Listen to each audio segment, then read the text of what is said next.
कुछ दिन पहले से डॉक्टर प्रेम जी के लिए एक लेख सोशल मीडिया पर काफ़ी प्रसारित हो रहा था। उस लेख का जवाब देते हुए डॉक्टर प्रेम जी ने जो कहा है वह आगे व्यक्त है। डॉक्टर प्रेम जी कहते हैं, हरिओम। आपने मेरे दोष बताने के लिए कष्ट किया, इसलिए आपको धन्यवाद देता हूँ। प्रशंसा करने वालों से ज़्यादा मुझे दोष बताने वाले लोग मेरे हितैषी लगते हैं। मेरा नाम प्रेम जी है, श्री प्रेम जी नहीं। और फिर भी आप श्री श्री क्यों लगाते हो? मेरे नाम के आगे सिर्फ प्रेम जी लिख देते तो ज़्यादा अच्छा होता। मुझे कोई टाइटल की जरूरत नहीं है। हम सब स्वतंत्र भारत के नागरिक हैं, जिसमें सबको अपने विचार व्यक्त करने का अधिकार है। आपके विचार मेरे विचार से विरुद्ध हो तो भी आपको अपने विचार व्यक्त करने के अधिकार की रक्षा करता हूँ। आपने लिखा है, मीडिया वालों ने 5 साल में बापूजी की घोर निंदा की, फिर भी श्री श्री प्रेम जी को तकलीफ नहीं हुई, अपने एकांत में बैठे रहे। जवाब, मीडिया वाले बाहर के लोग थे, जो पेड़ थे, उनकी निंदा से मुझे कोई तकलीफ नहीं हुई। यह आपकी गलत धारणा है। मेरे पास कोई न्यूज चैनल नहीं थी कि उनकी पोल में खोल सकता। वे पेड़ थे, इसलिए उनके साथ बहस करने जाना भी मूर्खता ही सिद्ध होती, क्योंकि वे सत्य को बताने के लिए बहस करते नहीं थे। जब कोई सत्य बताने लगता तब वे उनकी बात को काट देते थे। यह आपने देखा होगा। मेरे पास सिर्फ लिखने का साधन था, उसके द्वारा मैंने लोगों को मीडिया से गुमराह होने से बचाने के लिए अनेक पत्र लिखे थे। उनमें से कुछ अंश नीचे दिए गए हैं। 1. लोग जो गुरु की निंदा करते हैं तो उन सबको ठीक करना तो हमारे बस की बात नहीं है, और ऐसा करेंगे तो भी हमारा चित्त राग द्वेष क्रोध आदि से कलुषित हो जाएगा। इसलिए साधक को मैत्री करुणा मुदिता और उपेक्षा के अधिकार को पहचान कर उसके साथ व्यवहार करना चाहिए। जो लोग निंदक है उनकी उपेक्षा करना चाहिए। यानी जैसे किसी गली में जाते समय कोई कुत्ता भौंकता है तो सज्जन मनुष्य उनके सामने भौंकता नहीं, उनसे लड़ाई नहीं करता और उनकी उपेक्षा करके आगे चला जाता है। उसकी प्राण शक्ति की रक्षा होती है और उसे कुत्ते के प्रति द्वेष या क्रोध नहीं होता, पर करुणा होती है कि वह अज्ञान के कारण वैसा कर रहा है। वैसे साधक को भी करना चाहिए। हमारे गुरुदेव से कहीं ज्यादा कुप्रचार भगवान बुद्ध, ईसा मसीह आदि का हुआ था। बुद्ध के भिक्षु जब भिक्षा मांगने जाते तब निंदक लोग उनको अपशब्द सुनाते थे, पत्थर मारते थे, उनके भिक्षा पात्र में खून भर जाता था, अन्न के बिना भी रहना पड़ता था। तब भी वे अपने गुरु के दैवी कार्य में लगे रहे तो वे महान हो गए। उन भिक्षुओं से हमें प्रेरणा लेनी चाहिए। हिंसकों के प्रति भी उन्होंने अहिंसक व्यवहार किया।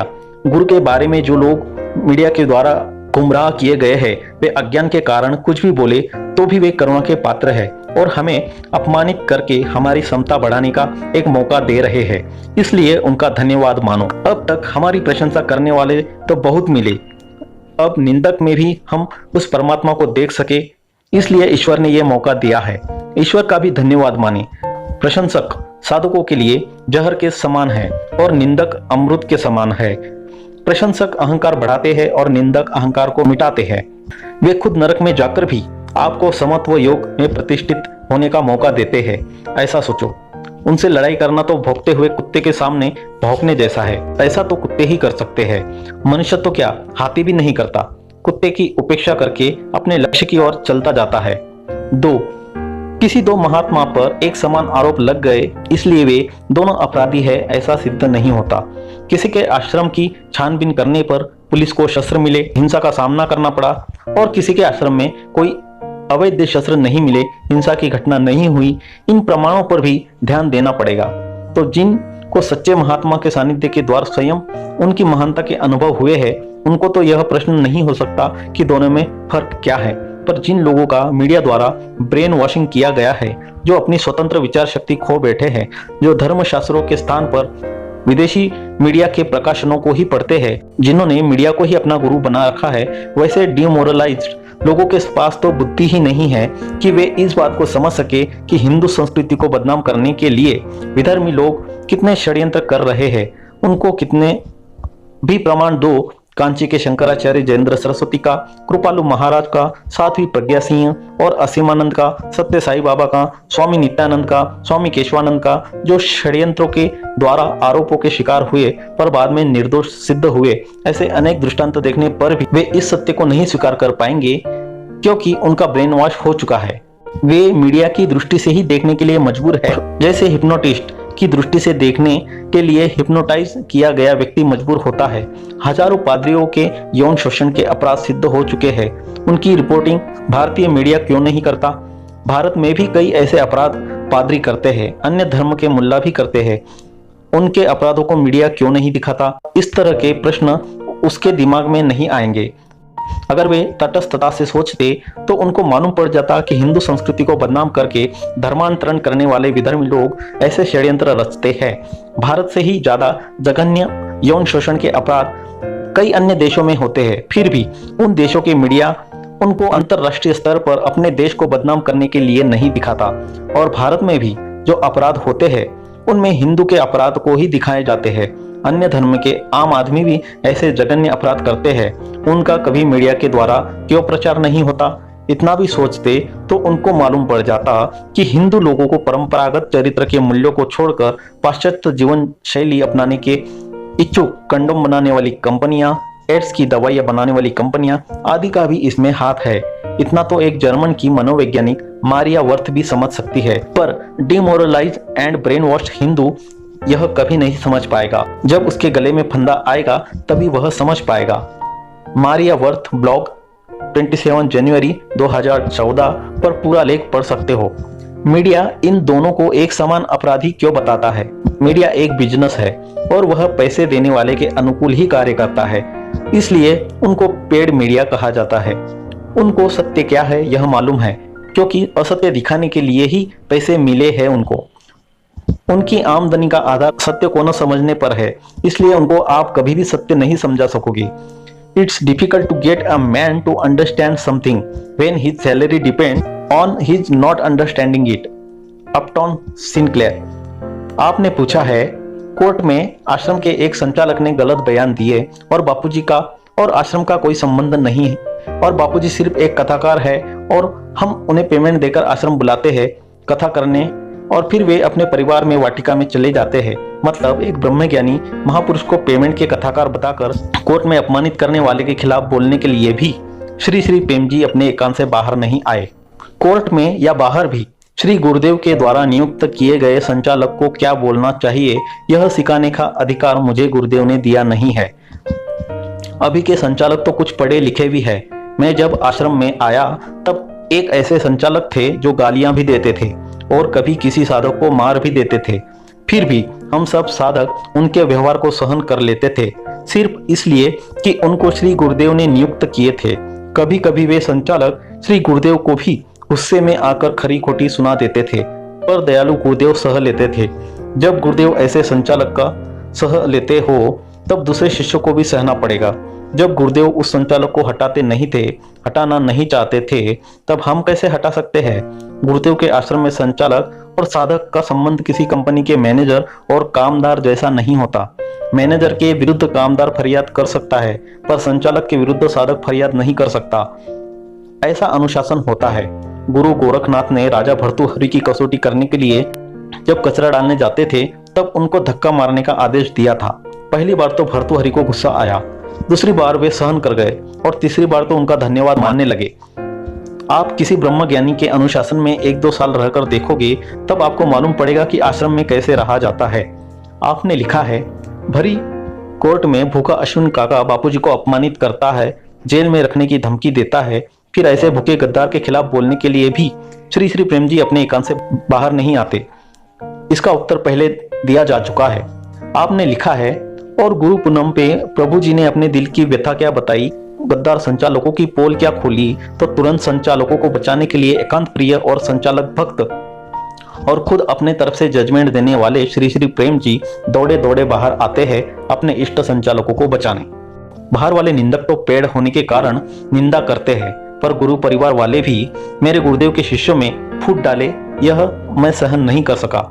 बाहर वाले पेड मीडिया का मुंह तो हम बंद नहीं कर सकते और उनकी बातों पर साधक भरोसा नहीं करते, लेकिन भीतर वाले तो पेड़ नहीं है, उनको साधक श्रद्धा से मानते भी है। इसलिए साधकों को गुमराह होने से बचाने के लिए मुझे वे पत्र लिखने पड़े। उन पत्रों का उद्देश्य आंतरिक संघर्ष को टालने का था, संचालकों को बचाने का उद्देश्य नहीं था। बिना किसी ठोस प्रमाण के गुरुदेव के द्वारा नियुक्त किए गए वर्तमान संचालकों को गद्दार कहने वाले गुरुदेव का ही अपमान करते हैं। मेरा इष्ट सत्य है, और उन पत्रों में मैंने प्रभु जी के द्वारा बोले गए असत्यों को ही प्रकट किए हैं। फिर भी कोई भावुक लोग व्यभिचारी भक्ति करना चाहे तो वे अवश्य कर सकते हैं।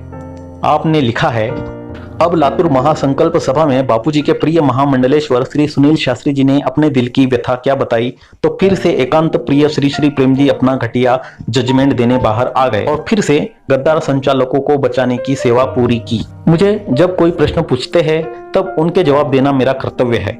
बोलने वाला कौन है इसके आधार पर सत्य का निर्णय नहीं होता, उसने क्या बोला है उसके आधार पर सत्य का निर्णय होता है। उसकी बातें प्रमाणभूत है या नहीं, शास्त्र सम्मत है या नहीं, इसके आधार पर सत्य का निर्णय होता है। मेरा जजमेंट घटिया है या बढ़िया है यह देखने वाले की दृष्टि पर निर्भर करता है। सत्य हमेशा सत्य ही रहता है। किसी के द्वारा घटिया घोषित किए जाने से सत्य घटिया नहीं हो जाता।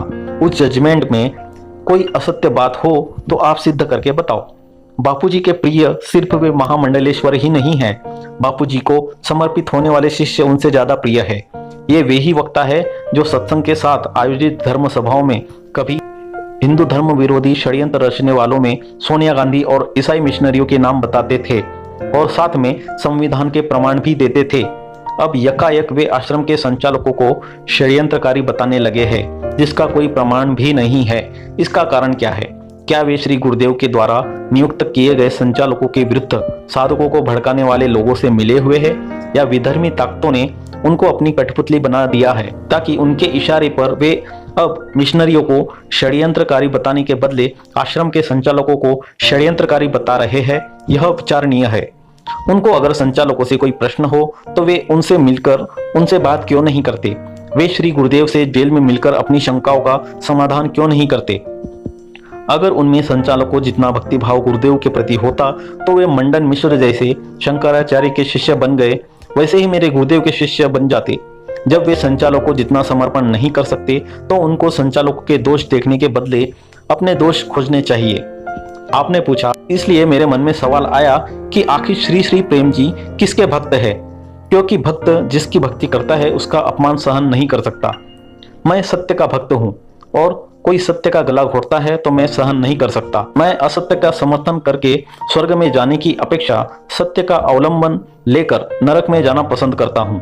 आश्रम के संचालकों को भी अनेक बार मैंने उनकी असत्य बातों को सिद्ध करके बताई है, तब वे नाराज हो जाएंगे और मुझे ज्यादा कष्ट देंगे, इस बात की मैं परवाह नहीं करता था।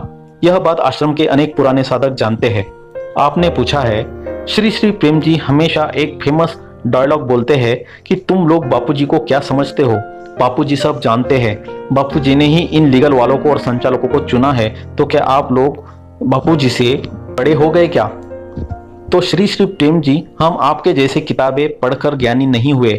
हम बापूजी का सत्संग सुनकर और बापूजी पर प्यार करते हुए बापूजी के बताए हुए राह पर चल रहे, इसलिए हमें आपके किताबी ज्ञान की हमें आवश्यकता नहीं है। बापूजी ने आज के जितने भी षड्यंत्रकारी है उन सबको आश्रम में बड़े बड़े पद पर नियुक्त किया हुआ था। उसके बावजूद भी षड्यंत्रकारी षड्यंत्र करते रहे, तब भी बापूजी ब्रह्मज्ञानी ही थे ना, फिर भी बापूजी ने उनको नियुक्त किया ही था ना। इसका मतलब एक ही है, बापूजी सिर्फ लोक कल्याण और धर्म के लिए दिन रात कार्य करते हैं, खुद के लिए नहीं। तो साधकों का कर्तव्य है कि ऐसे करुणा हृदय बापूजी के लिए आगे आकर षड्यंत्रकारियों को भगाने की सेवा करे ताकि बापूजी का लोक मंगल्य का रास्ता साफ हो जाए। मैं कोई एक्टर नहीं हूं जो डायलॉग बोलेगा। मैंने जो कहा है कि तुम लोग बापूजी को क्या समझते हैं, बापूजी सब जानते हैं। बापूजी ने ही इन लीगल वालों को और संचालकों को चुना है, तो क्या आप लोग बापूजी से बड़े हो गए क्या? यह बात सत्य है या नहीं, यह बताओ। सत्य हो पर आपको स्वीकार या नहीं हो तो आप असत्य के प्रेमी सिद्ध होते हो। सत्य का प्रेमी होना या असत्य का प्रेमी होना, इसमें आप स्वतंत्र हो। मेरा आग्रह नहीं है कि सब सत्य के प्रेमी हो जाए। मैं ज्ञानी बन गया हूं ऐसा मैंने कभी कहा ही नहीं है। फिर किताबें पढ़कर हुआ या गुरुदेव के सत्संग सानिध्य से हुआ, यह प्रश्न ही नहीं रहता। आप सबसे ज्यादा सत्संग मैंने सुना है और आप सबसे ज्यादा समय तक मैंने गुरुदेव की सेवाएं की है, फिर भी आप मुझे किताबी ज्ञानी मानते हो और अपने आप को मुझसे बड़ा ज्ञानी समझते हो, तो मेरा आपके श्री चरणों में प्रणाम है और मेरे जैसे किताबी अज्ञानी पर कभी कभी कृपा बरसाते रहना, यह प्रार्थना है। आपने जो लिखा है बापूजी ने आज के जितने भी षड्यंत्रकारी है उन सबको आश्रम में बड़े बड़े पद पर नियुक्त किया हुआ था। उसके बावजूद भी षड्यंत्रकारी षड्यंत्र करते रहे, तब भी बापूजी ब्रह्मज्ञानी ही थे ना, फिर भी बापूजी ने उनको नियुक्त किया ही था ना। उस पर मैं कहूंगा, महापुरुषों को पहले से पता होता है कि उनकी शरण में आने वाला आगे क्या करेंगे, फिर भी वे उनको अस्वीकार नहीं करते, उनका उद्धार करते हैं। ईसा मसीह ने पहले ही जुड़ास को कह दिया था, तू मुझसे गद्दारी करेगा, तब वह रोने लगा। फिर ईसा ने कहा कि रोने से क्या होगा, जो होने वाला है वह होगा। बाद में उस जुड़ास ने धन की लालच में आकर ईसा को पकड़ा दिया था। ईसा चाहते तो उनको पहले से पता था, इसलिए जुड़ास को निकाल देते, पर उन्होंने वैसा नहीं किया। ईसा के दूसरे शिष्यों ने भी जुड़ास को हटाने का प्रयास नहीं किया, क्योंकि ईसा उनको हटाना नहीं चाहते थे। वैसे ही मेरे गुरुदेव ने एक भूतपूर्व संचालक को कह दिया था, तब वह भी रोने लगा था। बाद में उसने गद्दारी की। अगर गुरुदेव चाहते तो वे भी उसको निकाल सकते थे, पर उन्होंने ऐसा नहीं किया। ऐसा क्यों नहीं किया यह हम नहीं जान सकते। दूसरे साधकों ने भी उस संचालक को नहीं हटाया, क्योंकि गुरुदेव उस संचालक को हटाना नहीं चाहते थे। महापुरुष का हृदय कैसा होता है यह अज्ञानी नहीं जान सकते। कब किसका कैसे उद्धार करना यह महापुरुष जानते हैं। मेरा प्रश्न तो यह है कि जो उन संचालकों को गद्दार कहते हैं, वे उस समय अपने परिवार की भक्ति छोड़कर गुरुदेव के पास क्यों नहीं आए। अगर वे आ जाते तो गुरुदेव उनको संचालक बनाते और गद्दारी की समस्या आती ही नहीं। इस समय भी जो संचालकों को गद्दार कहते हैं, वे गुरुदेव की शरण में अपना आजीवन समर्पित कर दे तो हो सकता है गुरुदेव उनको संचालक बना दे और गद्दारी की समस्या का समाधान हो जाए। पर बाहर वाले लोग अपने परिवार की भक्ति तो छोड़ते नहीं, और जो गुरु सेवा में सब कुछ छोड़कर लगे हैं उनको दोष देने लगते हैं। यह उनकी बालिशता है। आप किसके भक्त हो यह मैं आपसे पूछता हूँ। आप गुरु के भक्त हो या अपने परिवार के भक्त हो? अगर आप गुरु के भक्त हो तो उनकी शरण में लेकर उनके आदेश के अनुसार अपना जीवन क्यों नहीं बनाते? आप गुरु के भक्त हो या गुरुदेव के आश्रम में फूट डालने वाले निगुरों के भक्त हो? आप गुरु के भक्त हो या किसी ब्रह्मज्ञानी महापुरुष के शिष्यों और शिष्याओं को अपने शिष्य और शिष्याएं बनाकर अपना गुट बनाने वाले के भक्त हो? जब आप गुरु के भक्त नहीं हो तो दूसरे लोग किसके भक्त है यह पूछने का आपको अधिकार नहीं है। पहले खुद गुरु भक्त बनो, फिर दूसरों को सुधारने का प्रयास करो तो आप बुद्धिमान हो। मैंने तो कभी दावा किया ही नहीं है कि मैं गुरु भक्त हूँ। भक्त तो वह होता है जो बंदरी का बच्चा जैसे अपनी माता को पकड़ रखता है, वैसे गुरु के चरणों में लगा रहे। मैं तो बिल्ली के बच्चे जैसा हूँ जो अपनी तरफ से माता को पकड़ने का कोई प्रयास नहीं करता। बिल्ली माता ही उस बच्चे को अपने मुंह में पकड़कर जहां ले जाना चाहे वहां ले जाती है। वैसे ही मुझे तो गुरुदेव ने ही अपनी करुणा कृपा से अपने चरणों में लगा रखा है। उनके चरणों में बैठने की मेरी कोई योग्यता नहीं थी, इस वक्त भी नहीं है। इसलिए कोई इस भ्रम में मत रहना कि मैं गुरु भक्त हूँ। आपने यह जो लिखा है तो साधकों का कर्तव्य है कि ऐसे करुणा हृदय बापूजी के लिए आगे आकर षड्यंत्रकारियों को भगाने के सेवा करें, ताकि बापूजी का लोक मंगल्य का रास्ता साफ हो जाए। इस पर मुझे हंसी आती है। षड्यंत्रकारी कौन है यह श्री गुरुदेव ने अनेक बार कहा है। शुरू में ही यह माँ बेटे का खेल है ऐसा कहा था, बाद में ईसाई मिशनरियों का संकेत दिया था, और इसके साथ भेजे गए पोस्टर से तो एक मूर्ख मनुष्य भी समझ सकता है कि षड्यंत्रकारी कौन है। उनके सामने आप क्यों कुछ नहीं करते? उनको छोड़कर आश्रम के संचालकों को ही आप षड्यंत्रकारी मानते हो तो आप गुरुदेव के वचनों का अनादर करते हो। तब प्रश्न यह उठता है कि क्या आप मूल षड्यंत्रकारियों के इशारे पर तो गुरुदेव की संस्था में फूट डालने का कार्य नहीं करते हो? अगर ऐसा न हो तो ऐसी दुष्प्रवृत्ति त्याग दो, और ऐसा है तो सावधान हो जाओ, आपकी दाल यहाँ नहीं गलेगी। आपने अंत में लिखा है, पूज्य बापूजी हमेशा गीता जी का संदेश बताते हैं कि तुम धर्म की रक्षा करो, धर्म तुम्हारी रक्षा करेगा। तो धर्म को बचा सके इतनी किसी में ताकत नहीं हो सकती। फिर भी गीता जी में यह संदेश दिया गया है, उसके पीछे कुछ तो तथ्य होगा ना। तो हम सबके लिए बापूजी भी साक्षात धर्म है और हमें भी अपना कर्तव्य करना ही होगा। धर्म की रक्षा करने के लिए ही भगवान के अवतार होते हैं। उनके दैवी कार्य में आप अपने जीवन को समर्पित कर देते तो वास्तव में आप धर्म के रक्षक बन सकते थे। जिन्होंने अपना जीवन ऐसे अवतारी महापुरुषों के दैवी कार्य में अर्पण किया, उनको उपदेश देने का भी आपको अधिकार नहीं है। उनका अनुसरण करो तो भी आपका कल्याण हो जाएगा। अगर अनुसरण न कर सको तो कोई बात नहीं, उनकी आलोचना करके पाप के भागी मत बनो। पर दैवी कार्य में पूर्ण समर्पण न कर सके और अपने परिवार की भक्ति में ही लगे रहे, इसलिए आप अपने धर्म का पालन करो तो भी बहुत है। अगर आप गुरु के शिष्य हो तो उनके आदेश और संकेत के अनुसार कार्य करना ही शिष्य का धर्म होता है। इस बात का पालन करोगे तो वह धर्म का पालन होगा, और मनमुख लोगों के बहकावे में आकर गुरु के सिद्धांत के विरुद्ध कार्य करोगे तो वह अधर्म होगा। आप जो चाहो वह कर सकते हो। फिर से आपको मेरे दोष बताने के लिए कष्ट करने पर धन्यवाद देकर विराम लेता हूँ। डॉक्टर प्रेम जी।